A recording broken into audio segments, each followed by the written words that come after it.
नमस्कार. उत्तम मराठी दिनविशेषमध्ये आपल्या सर्वांचं स्वागत. आजच्या दिवशी म्हणजे 27 नोव्हेंबर रोजी भारतात आणि जगभरात घडलेल्या काही महत्त्वाच्या घटनांविषयीची माहिती आज आपण जाणून घेणार आहोत. सहाय्यक पोलीस निरीक्षक तुकाराम ओंबळे यांनी 26 नोव्हेंबर 2008 रोजी मुंबईवर झालेल्या दहशतवादी हल्ल्यात विलक्षण धैर्य दाखवलं. मुंबईवर अतिरेक्यांनी हल्ला केला त्या काळ्या रात्री तुकाराम ओंबळे यांनी जीवाची पर्वा न करता अतिरेकी अजमल कसाबला जिवंत पकडण्यात महत्त्वाची भूमिका बजावली. घटनेदरम्यान कसाबने आत्मसमर्पणाचं नाटक केलं आणि पोलिसांवर गोळीबार सुरू केला. तेव्हा ओंबळे यांनी कसाबला पकडण्यात महत्त्वाची भूमिका बजावली. यावेळी कसाबने त्यांच्यावर गोळीबार केला, पण ओंबळे यांनी शेवटच्या श्वासापर्यंत त्याला धरून ठेवलं. त्या गोळीबारात 27 नोव्हेंबर रोजी पहाटे त्यांची प्राणज्योत मालवली. त्यांच्या धाडसी प्रयत्नांमुळेच कसाबला जिवंत पकडण्यात यश आलं, ज्यामुळे दहशतवादी हल्ल्याचा कट आणि त्यामागील सूत्रधाराचा पर्दाफाश करणं शक्य झालं. तुकाराम ओंबळे यांना त्यांच्या कर्तव्य आणि शौर्याबद्दल मरणोत्तर अशोक चक्र प्रदान करण्यात आलं. भारताचे माजी पंतप्रधान विश्वनाथ प्रताप सिंह यांचं 27 नोव्हेंबर 2008 रोजी निधन झालं. व्ही.पी. सिंह यांचा जन्म 25 जून 1931 रोजी प्रयागराज, उत्तर प्रदेश इथं झाला. 1989 मध्ये व्ही.पी. सिंह हे जनता दलाचे भारताचे 7वे पंतप्रधान बनले. त्यांनी आपल्या कार्यकाळात मागासवर्गीयांना आरक्षणाचा अधिकार देणाऱ्या मंडळ आयोगाच्या शिफारशी लागू केल्या. व्ही.पी. सिंह यांच्या निर्णयाने काही लोकांना आनंद झाला, तर त्यामुळे देशात मोठी चर्चा सुरू झाली आणि आंदोलनही झाली. मंडल आयोगाच्या शिफारशी देशात लागू होताच व्ही.पी. सिंह सवर्ण समाजाच्या दृष्टीने राजा नव्हे तर कलंक असे ओळखले जाऊ लागले. विश्वनाथ प्रताप सिंह हे कार्यक्षम प्रशासक, प्रामाणिक नेते आणि गरीब आणि वंचितांसाठी समर्पित राजकारणी मानले जातात. ऑस्ट्रेलियन क्रिकेटपटू फिलिप ह्यूजचं 27 नोव्हेंबर 2014 रोजी निधन झालं. ह्यूजच्या निधनानं संपूर्ण क्रिकेट जगतावर शोककळा पसरली होती. 25 नोव्हेंबरला सिडनी क्रिकेट ग्राउंडवर न्यू साऊथ वेल्स विरुद्धच्या होम मॅचमध्ये खेळताना 25 वर्षीय ह्यूज गंभीर जखमी झाला होता. फलंदाजी करताना सीन अबॉटच्या बाउन्सर चेंडूनं ह्यूजला डोक्याला मागच्या बाजूला मार लागला. हेल्मेट घातलं असूनही त्याला बॉल लागला आणि गंभीर दुखापत झाली. तो लगेच मैदानावर पडला आणि त्याला तातडीने रुग्णालयात नेण्यात आले. तिथे त्याला कोमात ठेवण्यात आलं होतं. 2 दिवसांनंतर 27 नोव्हेंबर 2014 रोजी त्यानं अखेरचा श्वास घेतला. फिलिप ह्यूजच्या मृत्यूमुळे खेळातील सुरक्षेबाबत गंभीर चिंता निर्माण झाली. यानंतर क्रिकेटमधील खेळाडूंमध्ये सुरक्षेसाठी हेल्मेट डिझाईनमध्ये सुधारणा करण्यात आल्या.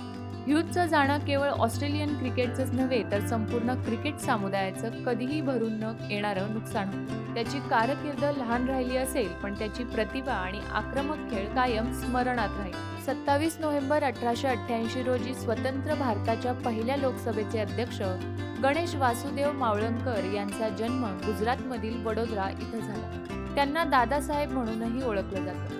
मावळंकर हे भारतीय स्वातंत्र्य लढ्यातील सक्रिय कार्यकर्ते आणि कार्यक्षम प्रशासक होते. स्वातंत्र्य चळवळीत मावळंकर महात्मा गांधींच्या विचारांनी प्रभावित होऊन असहकार चळवळीत सामील झाले. मावळंकर यांना संविधान सभेचं सदस्यही करण्यात आलं होतं. त्यानंतर 1952 मध्ये ते स्वतंत्र भारताच्या पहिल्या लोकसभेचे अध्यक्ष झाले आणि त्यांनी भारतीय संसदेचं कामकाज सुव्यवस्थित आणि मजबूत करण्यात महत्त्वपूर्ण भूमिका बजावली. त्यांच्या अध्यक्षपदाच्या काळात संसदेत शिस्त आणि निष्पक्षता या तत्वांना प्राधान्य देण्यात आलं. भारताच्या संसदीय लोकशाहीचा पाया भक्कम करण्यात गणेश वासुदेव मावळंकर यांचं योगदान तर आहेच, पण भारतीय राजकारणाला प्रतिष्ठा आणि शिष्टाचार प्रदान करण्यातही त्यांनी महत्त्वाची भूमिका बजावली. 27 फेब्रुवारी 1956 रोजी त्यांचं निधन झालं. 27 नोव्हेंबर 1907 रोजी हिंदी साहित्यातील प्रसिद्ध कवी आणि लेखक हरिवंशराय बच्चन यांचा जन्म उत्तर प्रदेशातील प्रयागराज इथं झाला. हिंदी साहित्याच्या छायावादी कालखंडानंतरच्या काव्य परंपरेतील ते एक प्रमुख स्तंभ मानले जातात. हरिवंशराय बच्चन यांना त्यांच्या मधुशाला या कामामुळे विशेष प्रसिद्धी मिळाली. मानवी संवेदना, प्रेम, संघर्ष आणि जीवनाचे तत्वज्ञान यांचे अद्भुत मिश्रण त्यांच्या कवितांमध्ये पाहायला मिळते.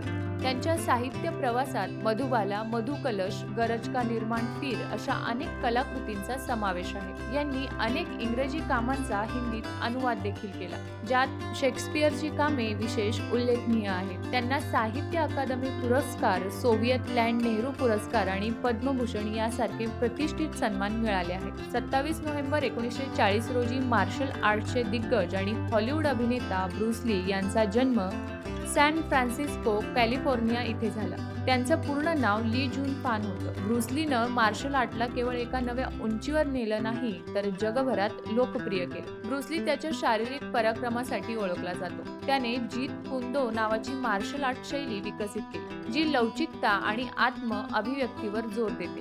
त्यांची शैली ही पारंपरिक मार्शल आर्टच्या सीमा तोडणाऱ्या नवीन दृष्टिकोनाची सुरुवात होती. ब्रूस ली यांनी enter the dragon, the big boss, feast of fury यांसारख्या चित्रपटांतून स्वतःला आंतरराष्ट्रीय चित्रपट सृष्टीतील स्टार बनवलं. त्यांच्या चित्रपटांनी बॉक्स ऑफिसवर यश तर मिळवलंच, पण आशियाई कलाकारांसाठी हॉलिवूडचे दरवाजेही उघडले. दुर्दैवानं ब्रूस लीचे आयुष्य अगदी लहान वयातच संपले. 20 जुलै 1973 रोजी वयाच्या अवघ्या 32व्या वर्षी त्यांचं निधन झालं. तर हे होते आजचे दिनविशेष.